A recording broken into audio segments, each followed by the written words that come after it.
হচ্ছেন বাংলাদেশের স্বাধীনতার ঘোষক। বেগম জিয়া সারাবরণ করেছেন বাংলাদেশের মাটিতে, কিন্তু বিদেশ যায় না। ইনশাআল্লাহ আপনারা দোয়া করবেন খুবই সুস্থ, বেগম জিয়া সুস্থতা কামনা করি। আর যারা ছাত্র আন্দোলন করেছেন ঢাকার রাজপথ সহ বাংলাদেশের বিভিন্ন আনাচে যারা অসহযোগ আন্দোলন করেছেন, অসুস্থ হয়েছেন, তাদের জন্য দোয়া করবেন। যারা নির্যাতিত হয়েছেন তাদেরকে তাড়াতাড়ি নির্যাতন থেকে বাহির হওয়ার জন্য দোয়া করবেন।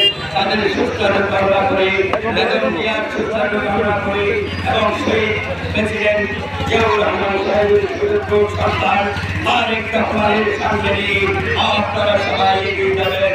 জাতীয়তাবাদী দলকে